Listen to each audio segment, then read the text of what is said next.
rado bismo još jednom se suprotstavili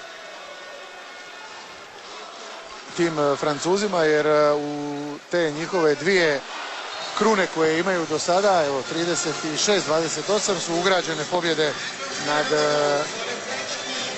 Hrvatskom u polufinalu olimpijskih igara i u finalu svjetskog prvenstva, pa da vidimo mogu li treći put preko nas.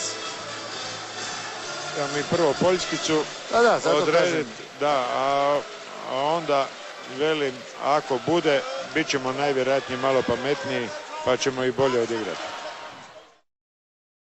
Uključujući napad, ako sad ne zabiju, teško će nešto napraviti.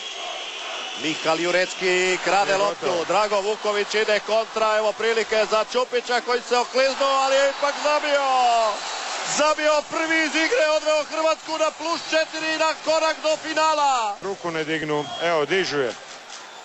Valčić pored Sjodmijaka, Balić i Balić u padu zabija pogodak i odvodi Hrvatsku prema polufinalu. Mislim da to mogu mirne duše reći. Kak bi Zagorci rekli, srebre v žepu. Pogledajmo još jedan put. Odhrvao se tamo tom naletu Tonči, Valčić gurnuo za Ivana Balića koji je kao jegulja prošao tu između svih tih Poljaka, umakao najprije Jahlevskom pa onda Jurkijeviću i zabio za 23-19. 44 sekunde, ruka Norvežana je u zraku, da vidimo dogovor, kombinaciju naših.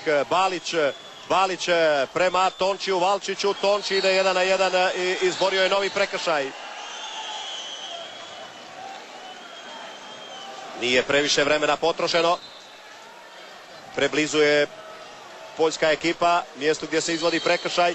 Vuković je prošao, ušlo je, možemo mirni biti. Sad možemo i primiti gol, uopće nema problema. Ma nećemo ga primiti, ukraćemo loptu, zabit ćemo još jedan i proslaviti ovaj veliki ulazak u finale i to možda Gojun, ali nije važno, ne mora, ne treba nam ništa više. 10 sekundi do kraja, idemo odbrojavati svi zajedno, 9, 8, 7, 5, 6, 4, 3, 2, 1, 0. I Hrvatska je opet u finalu. Hrvatska je osvojila najmanje srebrnu medalju. Hrvatska će na novi veliki obračun s Francuzima. Fantastično. Dva različita poluvremena. U prvome bilo dosta muka i poteškoća i rvanja, a u drugom poluvremenu su to opet bila krila Hrvatske koja su stvarno odigrali izvrsno, majstorski i Poljake dovele do poraza. Imali smo sjajno otvaranje drugog poluvremena. Seriju Domagoja Duvnjaka 3-0. Okrenuli smo rezultat i niti jednog trenutka nismo dopustili Poljacima da oni preuzmu vodeću poziciju i na taj način smo im unosili nervozu iz napada u napad. Obrana je igrala fantastično opet drugo poluvrijeme.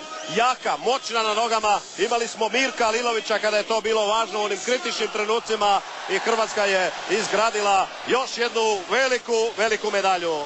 Pripomoglo i ovo što nismo igrali oni 6-0.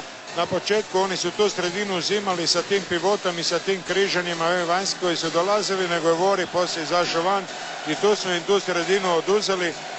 Tako da Poljaci su dosta nemoćno izgledali protiv te naše obrane.